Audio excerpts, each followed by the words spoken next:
The Battle of the Italian Magical Girls. For decades, the magical girl has been one of the most beloved figures in animation, kicking butt, spreading kindness, and still making it to school on time. A staple of Japanese anime, over the years the genre has introduced us to the likes of Sailor Moon, Cardcaptor Sakura, and Tokyo Mew Mew, whose transformations and teamwork captured the hearts of audiences worldwide and have created a billion-dollar industry. Because of this popularity, it was only a matter of time before the trope found its way into Western animation, and in the early 2000s, a new group of magical girls took over TV screens.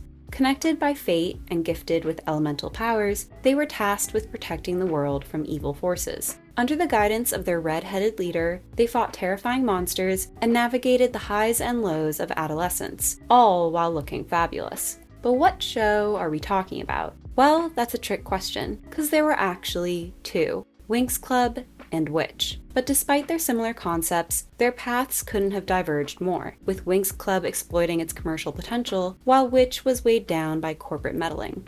Today we're going to be taking a look at two of the most iconic magical girl franchises of the 2000s, exploring how they were created, the legal battle that tore them apart, and why they continue to enchant decades later. Let's get into it.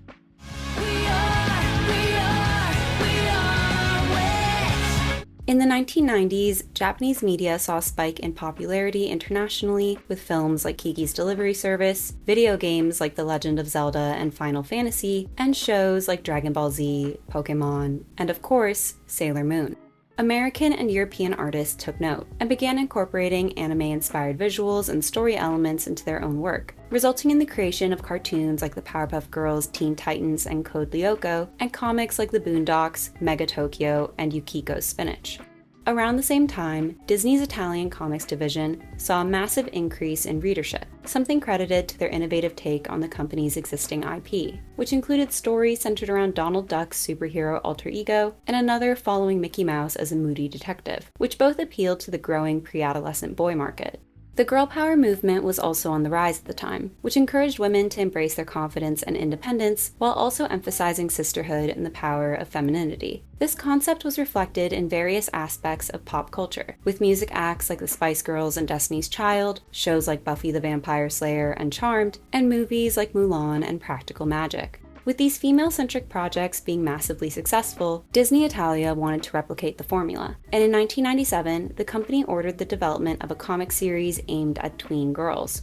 Elisabetta Gnone, then director of girls publications at Disney Italia, was one of the people who answered the call. And after teaming up with illustrators Barbara Canepa and Alessandro Barbucci, they came up with Daisy D and the Magnificent Five, which saw Daisy Duck investigate mysteries alongside 5 anthropomorphic animals with magical powers. While this iteration of the story had potential, the team couldn't help but notice that the inclusion of existing Disney characters was hindering them creatively, not translating as well as it had with Disney Italia's other projects starring Donald and Mickey. Gnone would later explain, quote, "Disney was missing a segment of the female teenage audience and wanted us to try to do so with existing characters. The problem is that a 12 or 13-year-old boy isn't comparable to a girl of the same age. Girls are older. They wanted human figures they could identify with. So they made the decision to cut Daisy and continue developing the project in secret. Turning the 5 side characters human, they moved away from Disney's usual supernatural representations of wicked sorceresses with bubbling cauldrons in favor of healers with a connection to nature. They prioritized the adolescent experience over action sequences and took inspiration from Studio Ghibli, not only visually, but also with their less direct depictions of good and evil. With that, W.I.T.C.H. was born, and they tried pitching the idea to Disney Italia, who promptly turned it down, saying that the Japanese art style and the exclusion of beloved Disney characters was too big a risk. But the team persisted, and eventually got their big break when, against the advice of her superiors, Gnone decided to pitch W.I.T.C.H. to a visiting American executive. He fell in love with the concept and gave the project the go-ahead, and after a few delays, the first issue of the comic was published in April 2001. W.I.T.C.H. introduced a group of tween girls living in the town of Heatherfield who discover that they're the legendary Guardians of the Veil, making them responsible for protecting the universe. Equipped with magical powers, the girls struggle to balance their newfound responsibilities and their ordinary lives, resulting in some pretty sticky situations with their families and friends. As time passes and they grow stronger, they gain more control over the elements. Will with harnessing energy, Irma water, Tarani fire, Cornelia earth, and Halen air. If it wasn't obvious, their names form the acronym the series gets its name from. I guess it's a good thing that Will wasn't called Blake. The team's hard work was immediately rewarded, with W.I.T.C.H selling more than 300,000 copies in its first month. And despite their initial hesitance towards the project, Disney soon embraced it with open arms, and they did what they did best by quickly churning out accompanying merchandise. Store shelves were filled with W.I.T.C.H-themed toys, video games, clothing, and stationery. And by the following year, the franchise had gone international, with the comics and chapter books being translated into dozens of languages and selling in the millions. There was even a short-lived Japanese manga adaptation, which does seem like an odd choice considering it was already a comic, but I digress. In the early 2000s, Disney, Cartoon Network, and Nickelodeon were competing for viewership, and with W.I.T.C.H being such a worldwide phenomenon, the company felt that they had no choice but to adapt it for TV. They immediately ordered 52 episodes, which were produced by SIP Animation, but the project was a bigger endeavor than they expected. Because it was based on an existing story, they initially set out to follow the comics continuity, but with Disney intending to air the series during their Jetix programming block, they requested modifications to the story in order to accommodate that audience, which, unlike W.I.T.C.H, was predominantly young boys. The first season of W.I.T.C.H was in production for roughly 18 months, eventually premiering on December 18, 2004. And while this should have been a joyous occasion, Disney found it hard to celebrate with a sparkly thorn in their side. In the late 1990s, illustrator Eugenio Straffi had noticed a shortage of strong female protagonists in Italian media, and drawing inspiration from Sailor Moon, he began working on his own magical girl concept through his animation company, Rainbow. This led to the creation of Magic Bloom in 1999, which was a tale of supernatural rivalry between a group of colorful fairies and witches. After developing the project for a few years, he pitched it to the Italian broadcasting company RAI, who agreed to fund 25% of the production.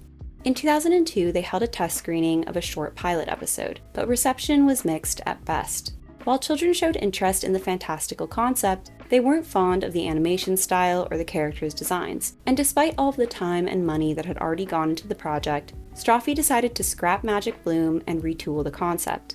He first changed the name of the show to WINX Just Fairies, a reference to the wings on all of the characters' backs, but he later settled on the catchier WINX CLUB.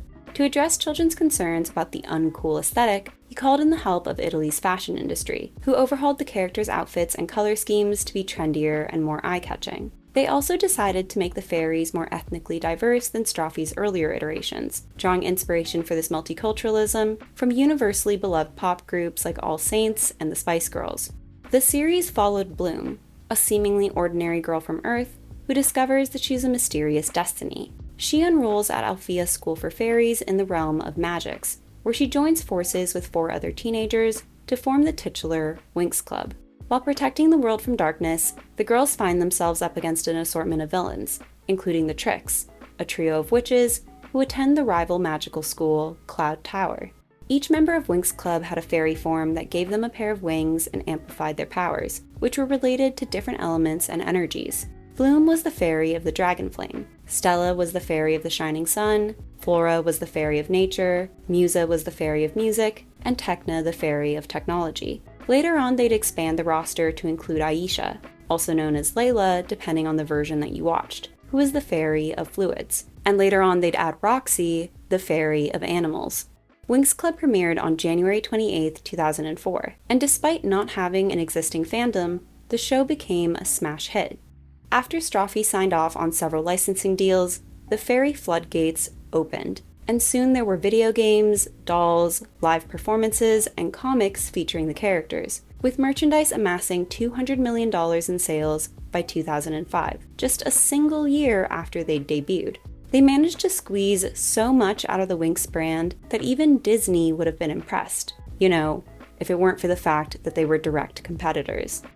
A few months before W.I.T.C.H was released in 2004, Disney squared off against Rainbow in a copyright showdown, requesting that WINX CLUB be cancelled and all of their materials destroyed.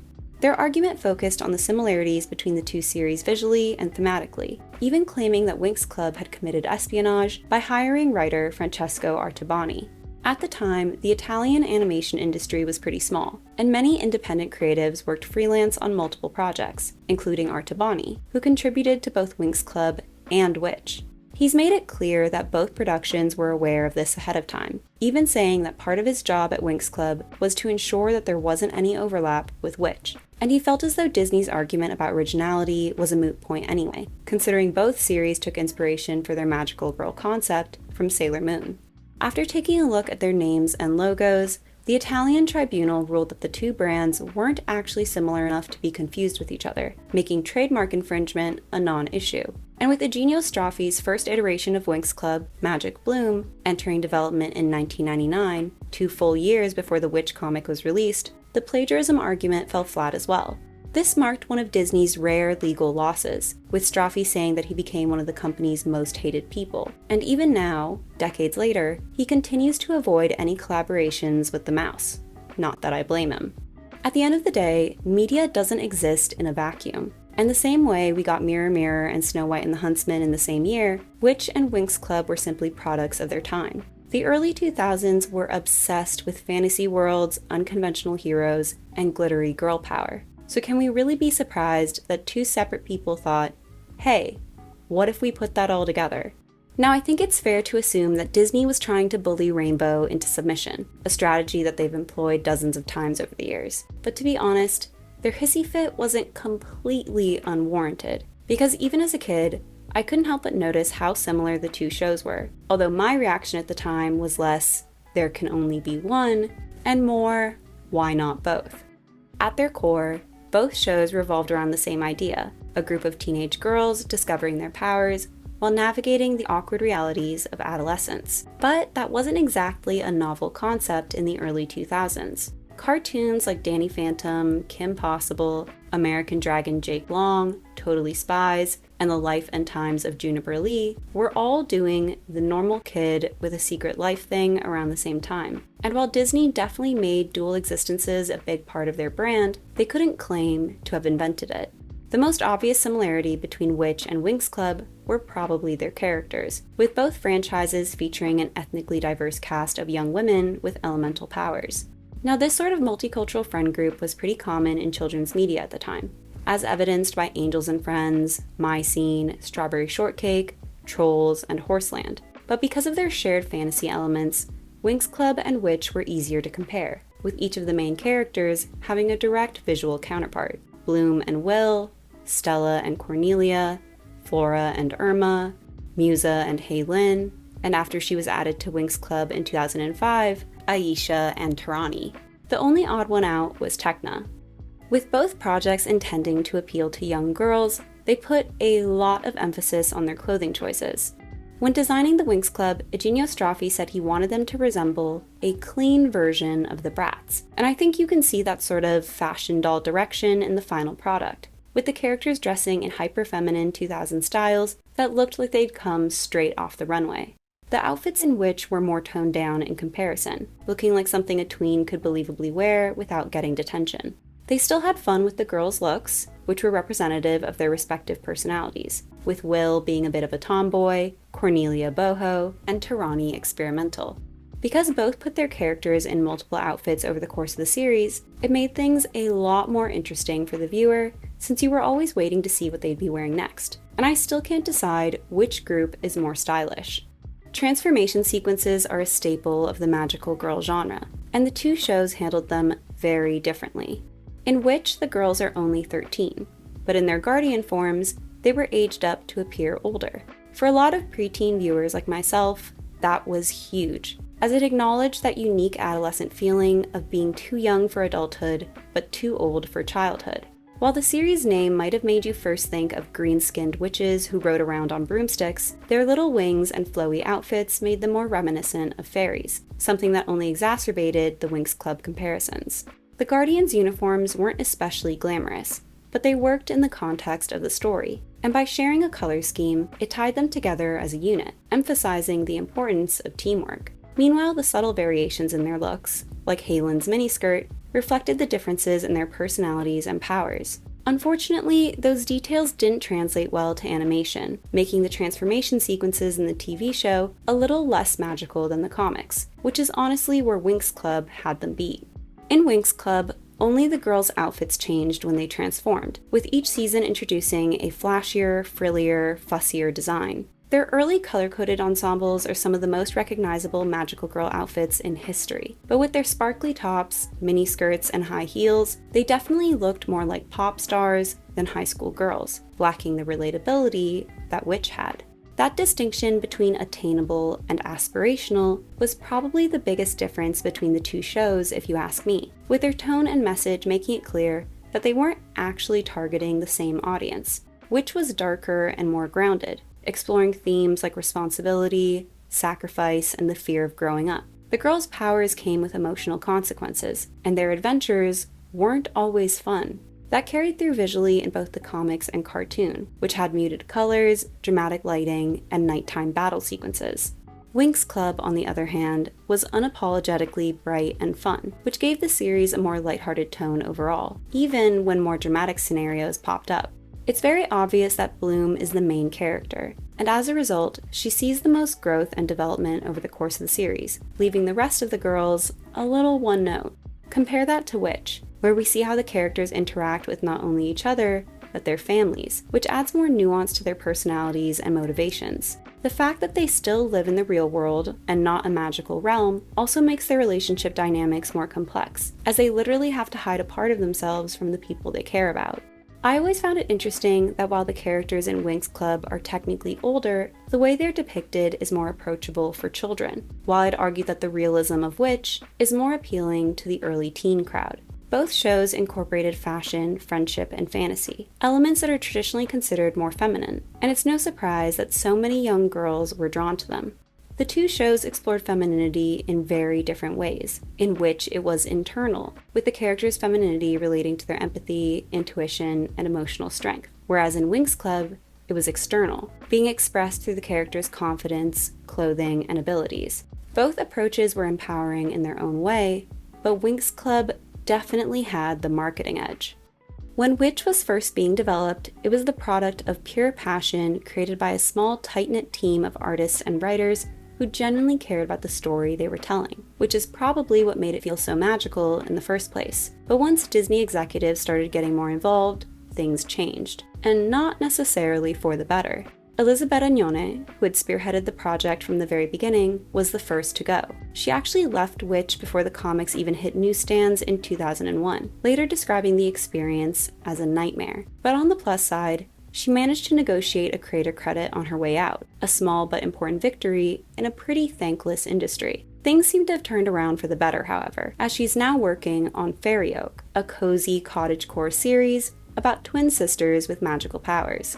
As W.I.T.C.H became more popular, Disney took more and more creative control over it, but like anything with excessive meddling from Suits, it had a negative impact on the story, and both Barbara Canepa and Alessandro Barbucci found themselves butting heads with the company. They wanted W.I.T.C.H to become more introspective and complex as time passed, with the characters growing apart as they got older to reflect the actual teenage experience, and they even considered giving the girls transforming animal powers. But Disney wasn't having it. They wanted something simpler, shinier, and easier to sell. Fed up with the lack of support, Canepa and Barbucci attempted to sue for the rights to the series they had created in 2004, but they were unsuccessful.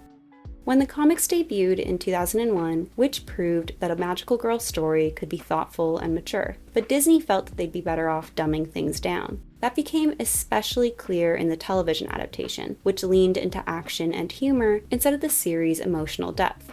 Longtime fans felt alienated, while the young male audience that Disney hoped to capture never fully connected with it. And so, in trying to appeal to everyone, it ended up appealing to no one. It didn't help that W.I.T.C.H was based on a serialized comic with episodes following a consistent storyline, meaning you couldn't just tune in randomly and know what was happening. Although that kind of format worked great for Avatar: The Last Airbender later on, it made W.I.T.C.H a harder sell for people who were unfamiliar with it. And after 2 seasons, the W.I.T.C.H cartoon quietly ended in 2006. The comic carried on for a few more years, but without its original creative team or the same level of fan enthusiasm, it eventually came to a close in October 2012, following its 139th issue. With Disney officially losing the magical girl battle, WINX CLUB flourished throughout the 2000s, becoming one of Italy's biggest exports right alongside Parmesan and Monica Bellucci. When he first created WINX CLUB, Eugenio Straffi had envisioned a simple story with a clear beginning, middle, and end, and fully intended to conclude the series after its 3rd season. But success is a temptress, and when the show became a hit, he pushed for it to continue. In 2010, Rainbow struck a deal with Nickelodeon, who co-produced a 5th, 6th, and 7th season, in addition to a TV film and spin-off series. During this time, the WINX CLUB kept getting new wings, new powers, and new outfits, but not any character growth. And what had started as a story about friendship and self-discovery turned into a show about glittery gimmicks and merchandise tie-ins. After years of declining viewership, WINX CLUB was finally cancelled in 2015. In 2019, the series returned for an 8th season. Intended to appeal to an even younger demographic, they changed WINX CLUB's distinctive art style in favor of something more modern, and simplified the story to be more easily understood. In doing so, they removed all of the show's charm, and it was considered a failure by fans and critics alike. Even Italy's Magicland theme park got the memo, shutting down its WINX CLUB attraction that same year, as if confirming that the magic had officially worn off. Straffi still didn't take the hint and made the decision to adapt the story to live action, going in an edgy, gritty direction popularized by Riverdale. Released on Netflix in January 2021, Fate the Winx Saga took everything that defined WINX CLUB, like the fun, fashion, and femininity, and replaced it with teen angst and melodrama, not to mention really bad CGI. Enough people hate-watched the series that it was renewed for a 2nd season, but by the time it was released, the novelty had worn off, and Netflix pulled the plug in 2022. They did continue the story in a graphic novel format in 2024, but I don't know how successful it's been. You'd think that after 20 years, Eugenio Straffi would stop beating a dead horse, but instead of moving on from WINX CLUB, he's decided to try to bring it back one more time. Released on September 8th, 2025, WINX CLUB The Magic is Back is a soft reboot of the original series in a computer-animated format. It starts off where the original show does with the introduction of Bloom and the discovery of her magical powers, but switches things up by having the witches attend Althea and making aalyiah a member of the WINX CLUB from the very beginning. Part of what made the original series so beloved was its unique art style, but the reboot looks like every other kids show that's come out lately. Like seriously, what makes it any different from Catch Teeny Ping or Miraculous Ladybug? If the recycled storyline and unimaginative visuals weren't enough of a letdown, Rainbow has also acknowledged the use of generative AI in the show's development, which really shows how little they care about creating real art anymore. They're just trying to stay relevant and make a quick buck. Nostalgia has been one of the biggest marketing strategies of the 2020s, as evidenced by all of the remakes, reboots, and sequels as of late. And WINX CLUB isn't the only one trying to cash in on that. W.I.T.C.H made a return in October 2023 with a new graphic novel, which reinterpreted the original story for the modern age. This mainly meant updating their wardrobe, adding a lot more technology, and switching up the characters' personalities. Because it had actually been a solid decade since any new Witch content had been released, fans were a little more open to it. And supposedly, Disney is looking at developing a live-action adaptation, which I actually don't think is the worst idea in the world. Fate the Winx Saga was a disaster because they tried to take WINX CLUB in a completely unrelated direction, but with Witch being pretty dark and moody to begin with, not to mention actually set on Earth, it could stand up to an edgy treatment. But I guess we'll just have to see if Disney actually goes through with it. Were you Team Witch or WINX? I hope you enjoyed this video. Don't forget to like and subscribe, and I'll see you soon. Bye!